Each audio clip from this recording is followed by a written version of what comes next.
Hébreux chapitre 1. Dieu ayant anciennement parlé à nos pères par les prophètes, à plusieurs fois et en plusieurs manières, nous a parlé en ces derniers jours par son Fils, qu'il a établi héritier de toutes choses et par lequel il a fait les siècles, et qui étant la splendeur de sa gloire et l'empreinte de sa personne, et soutenant toutes choses par sa parole puissante, ayant fait par soi-même la purification de nos péchés, s'est assis à la droite de la majesté divine dans les lieux très hauts, étant fait d'autant plus excellent que les anges, qu'il a hérité un nom plus excellent que le leur. Car auquel des anges a-t-il jamais été dit « Tu es mon fils, je t'ai aujourd'hui engendré ». Et d'ailleurs, je lui serai père et il me sera fils. Et encore, quand il introduit dans le monde son fils premier-né, il est dit « Et que tous les anges de Dieu l'adorent ». Car quant aux anges, il est dit « Faisant des vents les anges et de la flamme de feu ses ministres ». Mais il est dit quant au Fils « Ô Dieu, ton trône demeure au siècle des siècles, et le sceptre de ton royaume est un sceptre d'équité. Tu as aimé la justice et tu as haï l'iniquité. C'est pourquoi, ô Dieu, ton Dieu t'a oint d'une huile de joie par-dessus tous tes semblables. Et dans un autre endroit, toi, Seigneur, tu as fondé la terre dès le commencement, et les cieux sont les ouvrages de tes mains. Ils périront, mais tu es permanent, et ils vieilliront tous comme un vêtement, et tu les plieras en rouleau comme un habit, et ils seront changés, mais toi, tu es le même, et tes ans ne finiront point. Et auquel des anges a-t-il jamais dit « Assieds-toi à ma droite, jusqu'à ce que j'aie mis tes ennemis pour le marchepied de tes pieds » Ne sont-ils pas tous esprits administrateurs, envoyés pour servir en faveur de ceux qui doivent recevoir l'héritage du salut ? Hébreux chapitre 2. C'est pourquoi il nous faut prendre garde de plus près aux choses que nous avons ouïes, de peur que nous les laissions écouler. Car si la parole prononcée par les anges a été ferme, et si toute transgression et désobéissance a reçu une juste rétribution, comment échapperons-nous, si nous négligeons un si grand salut, qui ayant premièrement commencé d'être annoncé par le Seigneur, nous a été confirmé par ceux qui l'avaient ouï. Dieu leur rendant aussi témoignage par des prodiges et des miracles, et par plusieurs autres différents effets de sa puissance, et par les distributions du Saint-Esprit, selon sa volonté. Car ce n'est point aux anges qu'il a assujetti le monde à venir duquel nous parlons. Et quelqu'un a rendu ce témoignage en quelque autre endroit, disant « Qu'est-ce que de l'homme que tu te souviennes de lui, ou du Fils de l'homme que tu le visites ? Tu l'as fait un peu moindre que les anges, tu l'as couronné de gloire et d'honneur, et tu l'as établi sur les œuvres de tes mains. Tu as assujetti toutes choses sous ses pieds. Or, en ce qui lui a assujetti toutes choses, il n'a rien essayé qui ne lui soit assujetti. Mais nous ne voyons pourtant pas encore que toute chose lui soit assujettie. Mais nous voyons couronné de gloire et d'honneur celui qui avait été fait un peu moindre que les anges, c'est à savoir Jésus, par la passion de sa mort, afin que par la grâce de Dieu il souffrit la mort pour tous. Car il était convenable que celui pour qui sont toutes choses, et par qui sont toutes choses, puisqu'il amenait plusieurs enfants à la gloire, consacrât le prince de leur salut par les afflictions. Car, et celui qui sanctifie, et ceux qui sont sanctifiés, descendent tous d'un même Père. C'est pourquoi il ne prend point honte de les appeler ses frères, disant « J'annoncerai ton nom à mes frères, et je te louerai au milieu de l'assemblée. » Et d'ailleurs, je me confierai en lui. Et encore, me voici, moi et les enfants que Dieu m'a donnés.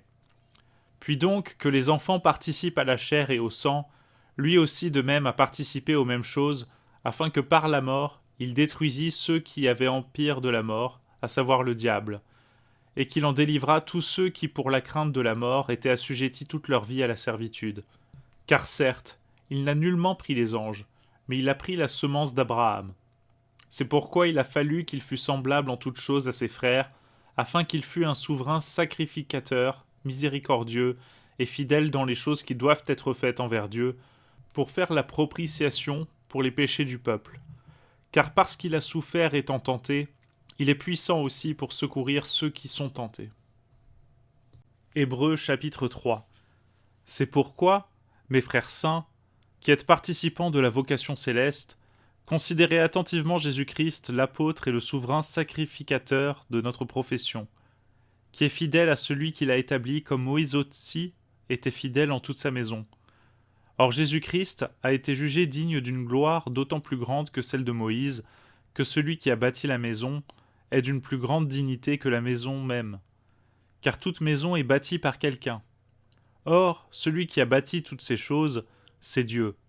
Et quant à Moïse, il a bien été fidèle dans toute la maison de Dieu comme serviteur pour témoigner des choses qui devaient être dites. Mais Christ comme Fils est sur sa maison, et nous sommes sa maison, pourvu que nous retenions ferme jusqu'à la fin l'assurance et la gloire de l'espérance. C'est pourquoi, comme dit le Saint-Esprit, aujourd'hui, si vous entendez sa voix, n'endurcissez point vos cœurs, comme il arriva dans le lieu de l'irritation, au jour de la tentation au désert, où vos pères m'ont tenté et m'ont éprouvé, et où ils ont vu mes œuvres durant 40 ans. C'est pourquoi j'ai été ennuyé de cette génération, et j'ai dit, leur cœur s'égare toujours, et ils n'ont point connu mes voies. Aussi j'ai juré en ma colère, si jamais ils entrent en mon repos, mes frères, prenez garde qu'il n'y en ait quelques-uns de vous un mauvais cœur d'incrédulité pour se révolter du Dieu vivant. Mais exhortez-vous l'un l'autre chaque jour, pendant que ce jour nous éclaire, de peur que quelqu'un de vous ne s'endurcisse par la séduction du péché. Car nous avons été faits participants de Christ, pourvu que nous retenions ferme jusqu'à la fin le commencement de notre subsistance. Pendant qu'il est dit « Aujourd'hui, si vous entendez sa voix, n'endurcissez point vos cœurs, comme il arriva dans le lieu de l'irritation, car quelques-uns l'ayant entendu le provoquèrent à la colère. Mais ce ne furent pas tous ceux qui étaient sortis de l'Égypte par Moïse, mais desquels fut-il ennuyé durant 40 ans? Ne fut-ce pas de ceux qui péchèrent, et dont les corps tombèrent dans le désert? Et auxquels jura-t-il qu'il n'entrerait point en son repos, sinon à ceux qui furent rebelles? Ainsi nous voyons qu'ils n'y purent entrer à cause de leur incrédulité. Hébreux chapitre 4.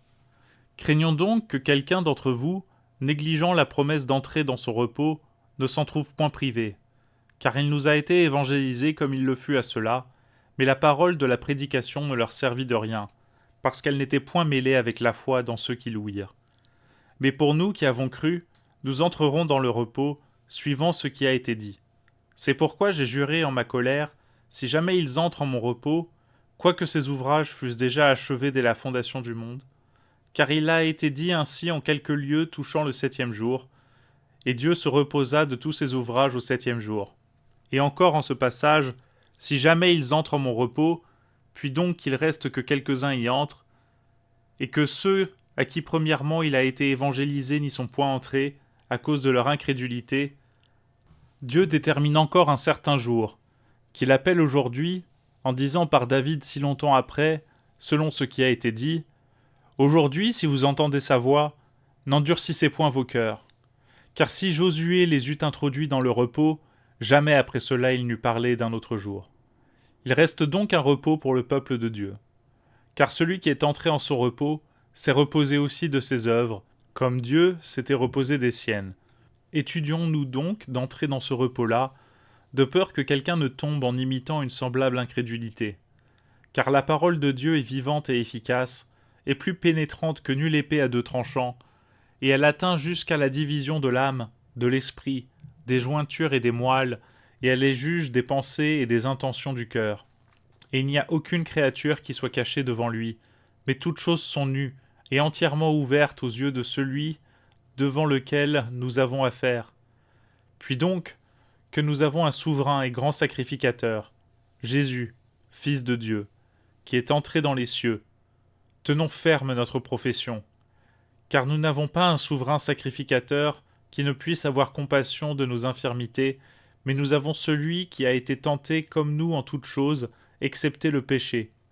Allons donc avec assurance au trône de la grâce, afin que nous obtenions miséricorde, et que nous trouvions grâce pour être aidés dans le besoin. Hébreux chapitre 5. Or, tout souverain sacrificateur, se prenant d'entre les hommes, est établi pour les hommes dans les choses qui concernent le service de Dieu, afin qu'il offre des dons et des sacrifices pour les péchés, étant propre à avoir suffisamment pitié des ignorants et des errants, parce qu'il est aussi lui-même environné d'infirmité, tellement qu'à cause de cette infirmité, il doit offrir pour les péchés non seulement pour le peuple, mais aussi pour lui-même. Or nul ne s'attribue cet honneur, mais celui-là en jouit qui est appelé de Dieu, comme Aaron.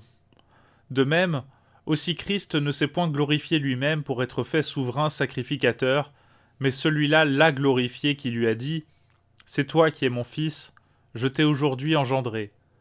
Comme il lui dit aussi, en un autre endroit, « Tu es sacrificateur éternellement selon l'ordre de Melchisédek, qui durant les jours de sa chair, ayant offert avec de grands cris et avec larmes des prières et des supplications à celui qui pouvait le sauver de la mort, et ayant été exaucé de ce qu'il craignait. Quoiqu'il fût le Fils de Dieu, il a pourtant appris l'obéissance par les choses qu'il a souffertes. Et ayant été consacré, il a été l'auteur du salut éternel pour tous ceux qui lui obéissent, étant appelé de Dieu à être souverain sacrificateur selon l'ordre de Melchisédek, de qui nous avons beaucoup de choses à dire, mais elles sont difficiles à expliquer, à cause que vous êtes devenus paresseux à écouter.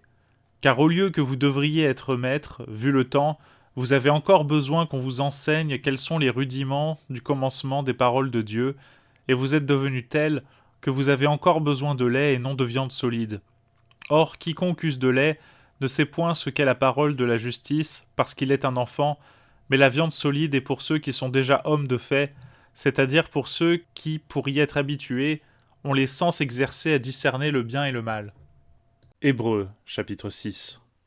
C'est pourquoi, laissant la parole qui n'enseigne que les premiers principes du christianisme, tendons à la perfection, et nous ne nous arrêtons pas à jeter tout de nouveau le fondement de la repentance des œuvres mortes et de la foi en Dieu, de la doctrine des baptêmes et de l'imposition des mains, de la résurrection des morts et du jugement éternel.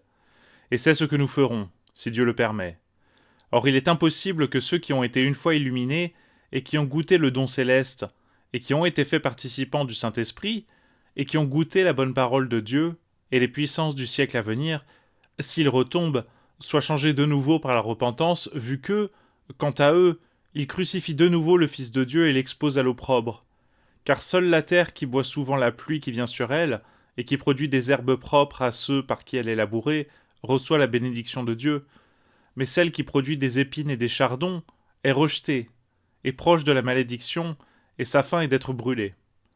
Or, nous nous sommes persuadés par rapport à vous, mes bien-aimés, de meilleures choses, et convenables au salut, quoique nous parlions ainsi. Car Dieu n'est pas injuste, pour oublier votre œuvre, et le travail de la charité que vous avez témoigné pour son nom, en ce que vous avez secouru les saints, et que vous les secourez encore. Or, nous souhaitons que chacun de vous montre jusqu'à la fin le même soin pour la pleine certitude de l'espérance, afin que vous ne vous relâchiez point, mais que vous imitiez ceux qui par la foi et par la patience héritent ce qui leur a été promis.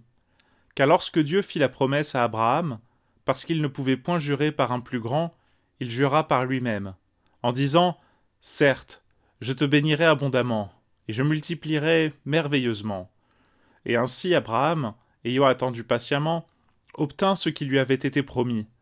Car les hommes jurent par un plus grand qu'eux, et le serment qu'ils font pour confirmer leur parole met fin à tous leurs différends.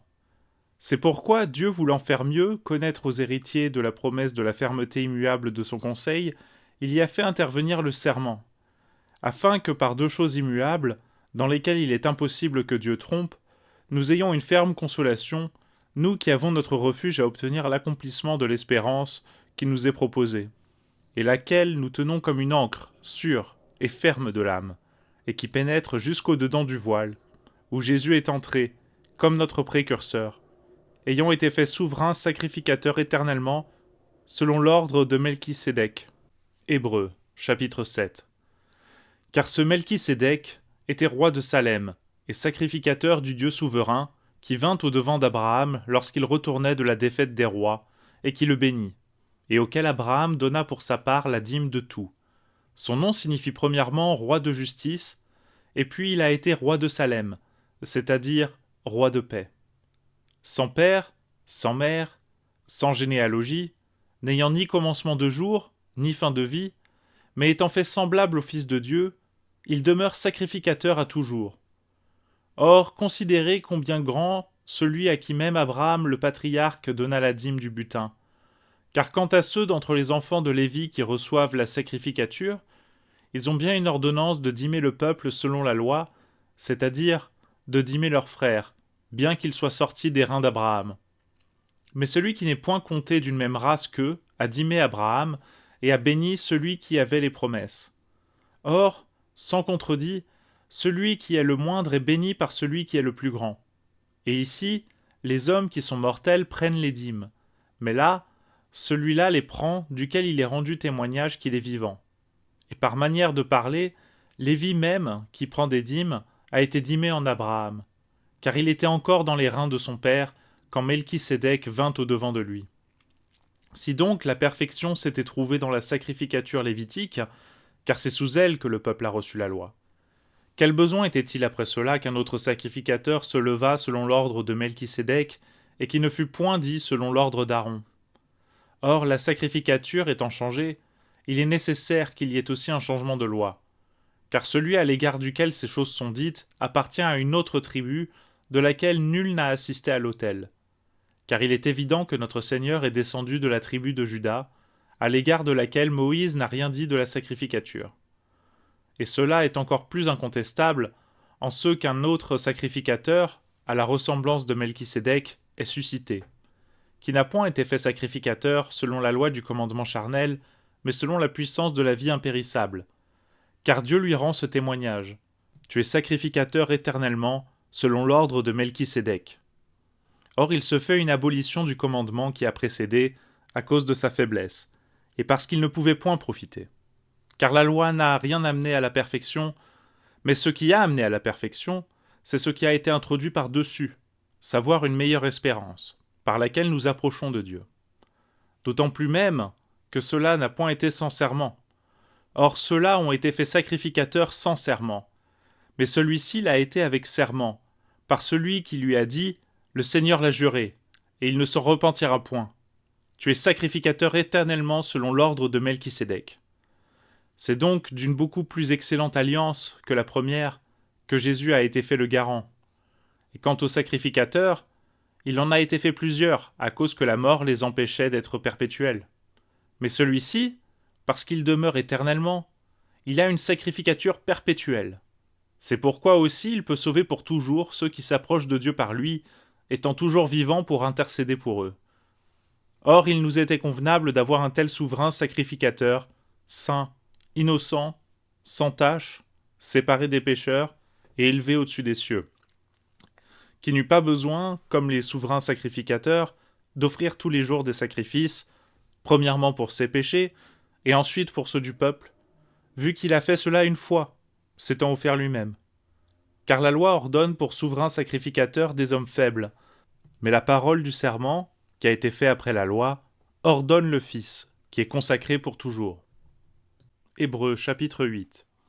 Or l'abrégé de notre discours, c'est que nous avons un tel souverain sacrificateur, qui est assis à la droite du trône de la majesté de Dieu dans les cieux, ministre du sanctuaire et du vrai tabernacle que le Seigneur a dressé et non pas les hommes.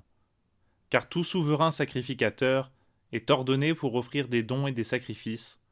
C'est pourquoi il est nécessaire que celui-ci aussi ait eu quelque chose pour offrir.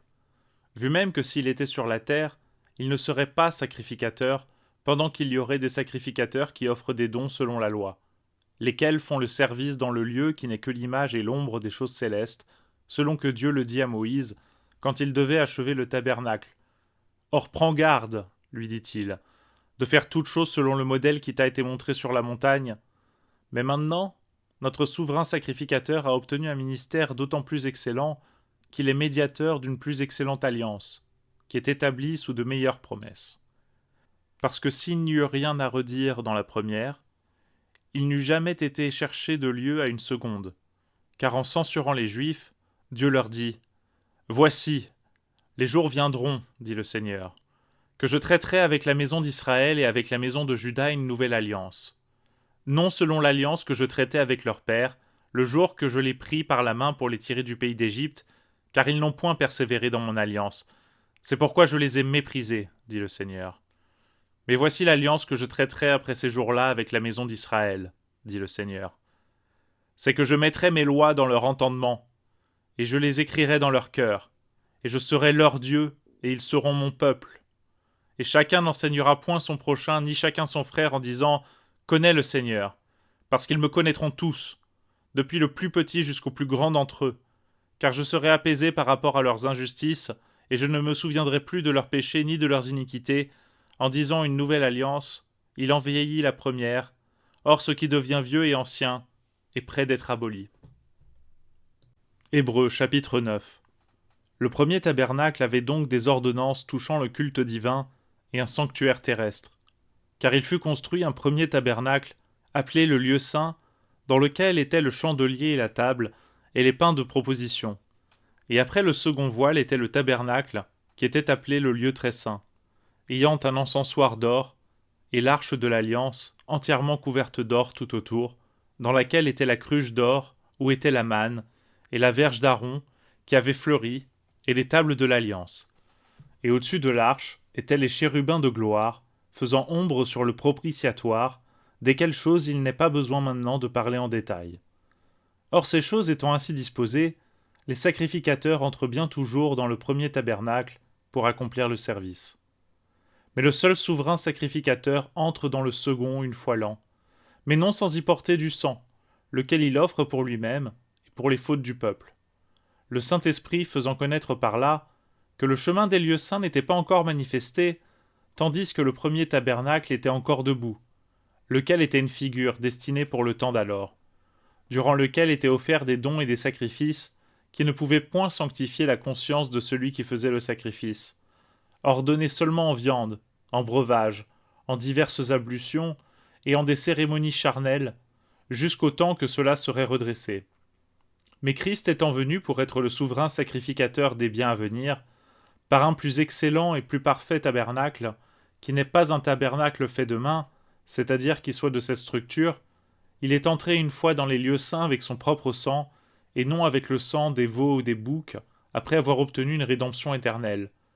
Car le sang des taureaux et des boucs, et la cendre de la génisse, de laquelle on a fait aspersion, sanctifie quant à la pureté de la chair ceux qui sont souillés, combien plus le sang de Christ, qui par l'Esprit éternel s'est offert lui-même à Dieu, sans nulle tâche, purifiera-t-il votre conscience des œuvres mortes pour servir le Dieu vivant ? C'est pourquoi il est médiateur du Nouveau Testament, afin que la mort intervenant pour la rançon des transgressions qui étaient sous le Premier Testament, ceux qui sont appelés reçoivent l'accomplissement de la promesse qui leur a été faite de l'héritage éternel. Car où il y a un testament, il est nécessaire que la mort du testateur intervienne. Parce que c'est par la mort du testateur qu'un testament est rendu ferme, vu qu'il n'a point encore de vertu durant que le testateur est en vie. C'est pourquoi le premier testament lui-même n'a point été confirmé sans du sang. Car après que Moïse eut récité à tout le peuple tous les commandements selon la loi, ayant pris le sang des veaux et des boucs, avec de l'eau et de la laine teinte en pourpre, et de l'hysope, il en fit aspersion sur le livre et sur tout le peuple, en disant « C'est ici le sang du testament, lequel Dieu vous a ordonné d'observer. » Il fit aussi aspersion du sang sur le tabernacle et sur tous les vaisseaux du service. Et presque toutes les choses selon la loi sont purifiées par le sang, et sans effusion de sang, il ne se fait point de rémission. Il a donc fallu que les choses qui représentaient celles qui sont aux cieux fussent purifiées par de telles choses, mais que les célestes le soient par des sacrifices plus excellents que cela. Car Christ n'est point entré dans les lieux saints faits de main, qui étaient des figures correspondantes au vrai, mais il est entré au ciel même, afin de comparaître maintenant pour nous devant la face de Dieu, non qu'il s'offre plusieurs fois lui-même, ainsi que les souverains sacrificateurs entrent dans les lieux saints chaque année avec un autre sang. Autrement, il aurait fallu qu'il eût souffert plusieurs fois depuis la fondation du monde. Mais maintenant, à la consommation des siècles, il a paru une seule fois pour l'abolition du péché et par le sacrifice de soi-même. Et comme il est ordonné aux hommes de mourir une seule fois, et qu'après cela suit le jugement. De même aussi, Christ ayant été offert une seule fois pour ôter les péchés de plusieurs, apparaîtra une seconde fois sans péché à ceux qui l'attendent à salut. Hébreux chapitre 10. Car la loi ayant l'ombre des biens à venir, et non la vive image des choses, ne peut jamais par les mêmes sacrifices que l'on offre continuellement chaque année, sanctifier ceux qui s'y attachent. Autrement, n'eussent-ils pas cessé d'être offerts, puisque les sacrifiants étant une fois purifiés, ils n'eussent plus aucune conscience de péché. Or il y a dans ces sacrifices une commémoration des péchés réitérés d'année en année, car il est impossible que le sang des taureaux et des boucs ôte les péchés.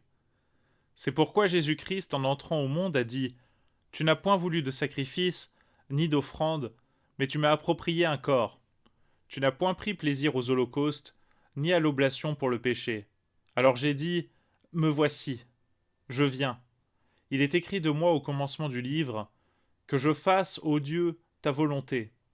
Ayant dit auparavant, tu n'as point voulu de sacrifice, ni d'offrande, ni d'holocauste, ni d'oblation pour le péché, et tu n'y as point pris plaisir, lesquelles choses sont pourtant offertes selon la loi. Alors il a dit, me voici, je viens afin de faire, ô Dieu, ta volonté.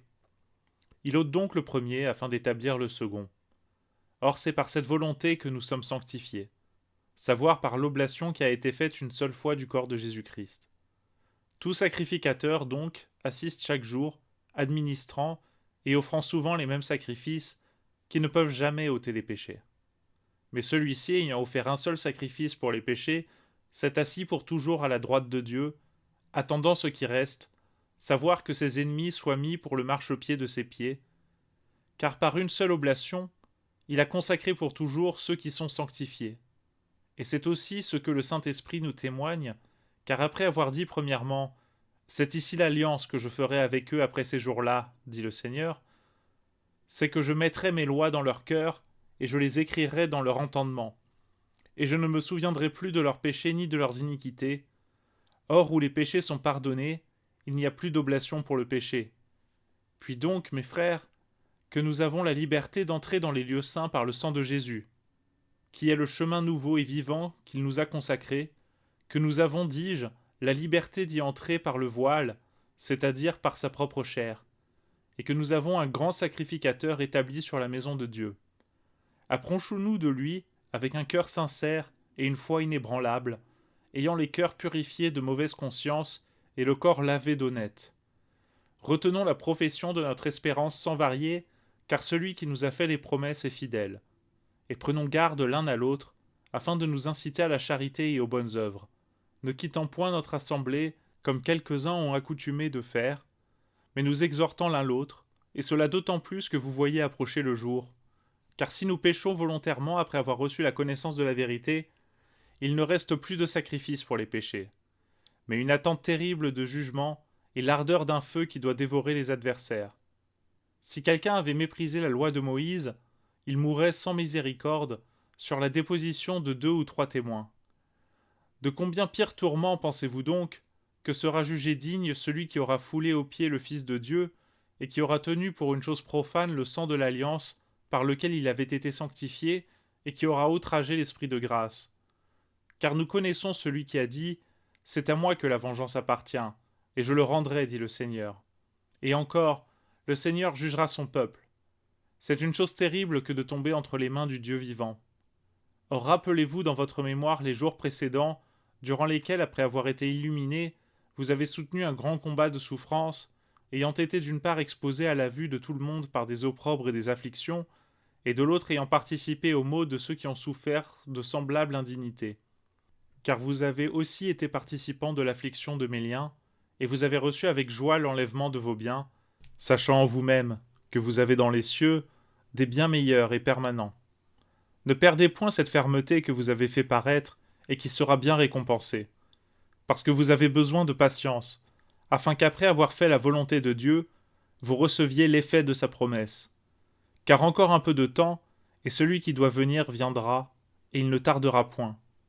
Or le juste vivra de la foi, mais si quelqu'un se retire, mon âme ne prend point de plaisir en lui. Mais pour nous, nous n'avons garde de nous soustraire à notre Maître. Ce serait notre perdition, mais nous persévérons dans la foi, pour le salut de l'âme. Hébreux, chapitre 11. Or la foi rend présente les choses qu'on espère, et elle est une démonstration de celles qu'on ne voit point. Car c'est par elle que les anciens ont obtenu un bon témoignage. Par la foi, nous savons que les siècles ont été rangés par la parole de Dieu, de sorte que les choses qui se voient n'ont point été faites de choses qui apparussent. Par la foi, Abel offrit à Dieu un plus excellent sacrifice que Caïn, et par elle, il obtint le témoignage d'être juste, à cause que Dieu rendait témoignage de ses dons, et lui étant mort, parle encore d'elle. Par la foi, Enoch fut enlevé pour ne point passer par la mort, et il ne fut point trouvé, parce que Dieu l'avait enlevé. Car avant qu'il fût enlevé, il a obtenu le témoignage d'avoir été agréable à Dieu. Or, il est impossible de lui être agréable sans la foi, car il faut que celui qui vient à Dieu croie que Dieu est, et qu'il est le rémunérateur de ceux qui le cherchent. Par la foi, Noé, ayant été divinement averti des choses qui ne se voyaient point encore, craignit, et bâtit l'arche pour la conservation de sa famille, et par cette arche, il condamna le monde, et fut fait héritier de la justice qui est selon la foi. Par la foi, Abraham étant appelé, obéit, pour aller en la terre, qu'il devait recevoir en héritage, et il partit sans savoir où il allait. Par la foi, il demeura comme un étranger en la terre, qui lui avait été promise, comme si elle ne lui eût point appartenu, demeurant sous des tentes avec Isaac et Jacob, qui étaient héritiers avec lui de la même promesse, car il attendait la cité qui a des fondements, et de laquelle Dieu est l'architecte et le fondateur. Par la foi aussi, Sarah reçut la vertu de concevoir un enfant, et elle enfanta hors d'âge, parce qu'elle fut persuadée que celui qui le lui avait promis était fidèle. C'est pourquoi d'un seul, et qui même était amorti, sont nés des gens qui égalent en nombre les étoiles du ciel, et le sable qui est sur le rivage de la mer, lequel ne peut se nombrer. Tous ceux-ci sont morts en la foi, sans avoir reçu les choses dont ils avaient eu les promesses, mais ils les ont vues de loin, crus et salués, et ils ont fait profession qu'ils étaient étrangers et voyageurs sur la terre. Car ceux qui tiennent ces discours montrent clairement qu'ils cherchent encore leur pays. Et certes, s'ils eussent rappelé dans leur souvenir celui dont ils étaient sortis, ils avaient du temps pour y retourner. Mais ils en désiraient un meilleur, c'est-à-dire le céleste. C'est pourquoi Dieu ne prend point honte à être appelé leur Dieu, parce qu'il leur avait préparé une cité. Par la foi, Abraham étant éprouvé, offrit Isaac. Celui, dis-je, qui avait reçu les promesses, offrit même son fils unique, à l'égard duquel il lui avait été dit « Les descendants d'Isaac seront ta véritable postérité ». Ayant estimé que Dieu le pouvait même ressusciter d'entre les morts, c'est pourquoi aussi il le recouvra par une espèce de résurrection. Par la foi, Isaac donna à Jacob et Ésaü une bénédiction qui regardait l'avenir. Par la foi, Jacob, en mourant bénit chacun des fils de Joseph, et se prosterna devant Dieu, étant appuyé sur le bout de son bâton. Par la foi, Joseph, en mourant, fit mention de la sortie des enfants d'Israël, et donna un ordre touchant ses os.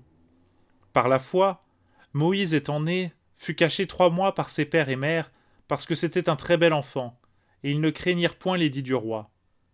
Par la foi, Moïse étant déjà grand, refusa d'être nommé fils de la fille de Pharaon, choisissant plutôt d'être affligé avec le peuple de Dieu que de jouir pour un peu de temps des délices du péché. Et ayant estimé que l'opprobre de Christ était un plus grand trésor que les richesses d'Égypte, parce qu'il avait égard à la rémunération. Par la foi, il quitta l'Égypte, n'ayant point craint la fureur du roi, car il demeura ferme, comme voyant celui qui est invisible. Par la foi, il fit la Pâque et l'aspersion du sang, afin que celui qui tuait les premiers-nés ne touchât point à ceux des Israélites. Par la foi, ils traversèrent la mer Rouge, comme par un lieu sec, ce que les Égyptiens ayant voulu éprouver, ils furent engloutis dans les eaux. Par la foi, les murs de Jéricho tombèrent, après qu'on eut fait le tour durant 7 jours. Par la foi, Rahab l'hospitalière ne périt point avec les incrédules, ayant reçu les espions et les ayant renvoyés en paix. Et que dirais-je davantage?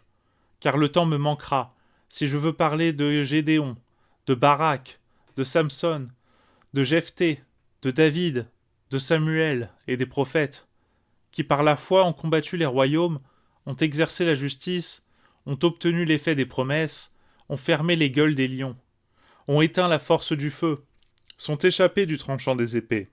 De malades sont devenus vigoureux, se sont montrés forts dans la bataille, et ont tourné en fuite les armées des étrangers. Les femmes ont recouvré leur mort par le moyen de la résurrection. D'autres ont été étendues dans le tourment, ne tenant point compte d'être délivrées, afin d'obtenir la meilleure résurrection. Et d'autres ont été éprouvés par des moqueries et par des coups, par des liens et par la prison. Ils ont été lapidés, ils ont été sciés, ils ont souffert de rudes épreuves, ils ont été mis à mort par le tranchant de l'épée. Ils ont été errants çà et là, vêtus de peaux de brebis et de chèvres, réduits à la misère, affligés, tourmentés, desquels le monde n'était pas digne, errant dans les déserts et dans les montagnes, dans les cavernes et dans les trous de la terre. Et quoiqu'ils aient tous été recommandables par leur foi, ils n'ont pourtant point reçu l'effet de la promesse, Dieu ayant pourvu quelque chose de meilleur pour nous, en sorte qu'ils ne sont point parvenus à la perfection sans nous. Hébreux chapitre 12. Nous donc aussi, puisque nous sommes environnés d'une si grande nuée de témoins, rejetant tout fardeau et le péché qui nous enveloppe si aisément, poursuivons constamment la course qui nous est proposée, portant les yeux sur Jésus, le chef et le consommateur de la foi, lequel, au lieu de la joie dont il jouissait, a souffert la croix, ayant méprisé la honte, et s'est assis à la droite du trône de Dieu. C'est pourquoi considérez soigneusement celui qui a souffert une telle contradiction de la part des pécheurs contre lui-même, afin que vous ne succombiez point en perdant courage. Vous n'avez pas encore résisté jusqu'à répandre votre sang en combattant contre le péché. Et cependant vous avez oublié l'exhortation qui s'adresse à vous comme à ses enfants en disant « Mon enfant, ne méprise point le châtiment du Seigneur, et ne perds point courage quand tu es repris de lui. Car le Seigneur châtie celui qu'il aime, et il fouette tout enfant qu'il avoue. Si vous endurez le châtiment, Dieu se présente à vous comme à ses enfants, car qui est l'enfant que le Père ne châtie point? Mais si vous êtes sans châtiment auquel tous participent, vous êtes donc des enfants supposés, et non pas légitimes. Et puisque nos pères selon la chair nous ont châtiés et que malgré cela nous les avons respectés, ne serons-nous pas beaucoup plus soumis au Père des esprits? Et nous vivrons. Car par rapport à cela, ils nous châtiaient pour un peu de temps, suivant leur volonté, mais celui-ci nous châtie pour notre profit, afin que nous soyons participants de sa sainteté. Or tout châtiment ne semble pas sur l'heure être un sujet de joie, mais de tristesse. Mais ensuite il produit un fruit paisible de justice à ceux qui sont exercés par ce moyen. Relevez donc vos mains qui sont faibles, et fortifiez vos genoux qui sont déjoints, et faites les sentiers droits à vos pieds, afin que celui qui chancelle ne se dévoie point, mais plutôt qu'il soit remis en son entier. Recherchez la paix avec tous, et la sanctification sans laquelle nul ne verra le Seigneur, prenant garde qu'aucun ne se prive de la grâce de Dieu, que quelques racines d'amertume bourgeonnant en haut ne vous troublent, et que plusieurs ne soient souillés par elles. Que nul de vous ne soit fornicateur ou profane, comme Ésaü, qui pour une viande vendit son droit d'aînesse. Car vous savez que même désirant ensuite d'hériter la bénédiction, il fut rejeté, car il ne trouva point lieu à la repentance, quoiqu'il l'eût demandé avec larmes. Car vous n'êtes point venus à une montagne qui se puisse toucher à la main, ni au feu brûlant, ni au tourbillon, ni à l'obscurité, ni à la tempête, ni au retentissement de la trompette, ni à la voix des paroles, au sujet de laquelle ceux qui l'entendent prièrent que la parole ne leur fût plus adressée, car ils ne pouvaient soutenir ceux qui étaient ordonnés, savoir si même une bête touche la montagne, elle sera lapidée ou percée d'un dard. Et Moïse, tant était terrible ce qui paraissait, dit « Je suis épouvanté et j'en tremble tout, mais vous êtes venus à la montagne de Sion, et à la cité du Dieu vivant, à la Jérusalem céleste, et aux milliers d'anges, et à l'assemblée et à l'église des premiers-nés qui sont écrits dans les cieux, et à Dieu qui est le juge de tous, et aux esprits des justes sanctifiés, et à Jésus, le médiateur de la nouvelle alliance, et au sang de l'aspersion qui prononce de meilleures choses que celui d'Abel. Prenez garde de ne mépriser point celui qui vous parle, car si ceux qui méprisaient celui qui leur parlait sur terre ne sont point échappés, nous serons punis beaucoup plus si nous nous détournons de celui qui parle des cieux, duquel la voix ébranla alors la terre, mais à l'égard du temps présent, il a fait cette promesse, disant « J'ébranlerai encore une fois non seulement la terre, mais aussi le ciel. » Or ce mot, encore une fois, signifie l'abolition des choses muables, comme ayant été faites de main, afin que celles qui sont immuables demeurent. C'est pourquoi, saisissant le royaume qui ne peut point être ébranlé, retenons la grâce, par laquelle nous servions Dieu, en sorte que nous lui soyons agréables avec respect et avec crainte, car aussi notre Dieu est un feu consumant. Hébreux chapitre 13. Que la charité fraternelle demeure dans vos cœurs. N'oubliez point l'hospitalité, car par elle quelques-uns ont logé des anges, n'en sachant rien. Souvenez-vous des prisonniers, comme si vous étiez emprisonnés avec eux, et de ceux qui sont maltraités comme étant vous-même du même corps. Le mariage est honorable entre tous, et le lit sans souillure, mais Dieu jugera les fornicateurs et les adultères. Que vos mœurs soient sans avarice, étant contents de ce que vous avez présentement, car lui-même a dit « Je ne te laisserai point et je ne t'abandonnerai point. » de sorte que nous pouvons dire avec assurance « Le Seigneur m'est en aide, et je ne craindrai point ce que l'homme pourrait me faire. » Souvenez-vous de vos conducteurs qui vous ont porté la parole de Dieu et imitez leur foi en considérant qu'elle a été l'issue de leur vie. Jésus-Christ a été le même hier et aujourd'hui, et il l'est aussi éternellement. Ne soyez point emportés çà et là par des doctrines diverses et étrangères, car il est bon que le cœur soit affermi par la grâce, et non point par les viandes, lesquelles n'ont de rien profité à ceux qui s'y sont attachés. Nous avons un autel dont ceux qui servent dans le tabernacle n'ont pas le pouvoir de manger.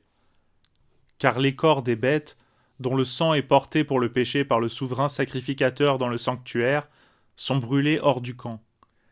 C'est pourquoi aussi Jésus, afin qu'il sanctifiât le peuple par son propre sang, a souffert hors de la porte. Sortons donc vers lui hors du camp, en portant son opprobre, car nous n'avons point ici de cité permanente, mais nous recherchons celle qui est à venir. Offrons donc par lui sans cesse à Dieu un sacrifice de louange, c'est-à-dire le fruit des lèvres, en confessant son nom. Or n'oubliez pas la bénéficence et de faire part de vos biens, car Dieu prend plaisir à de tels sacrifices. Obéissez à vos conducteurs, et soyez-leur soumis, car ils veillent pour vos âmes, comme devant en rendre compte, afin que ce qu'ils en font, ils le fassent avec joie et non pas à regret, car cela ne vous tournerait pas à profit. Priez pour nous, car nous nous assurerons que nous avons une bonne conscience, désirant de nous conduire honnêtement parmi tous.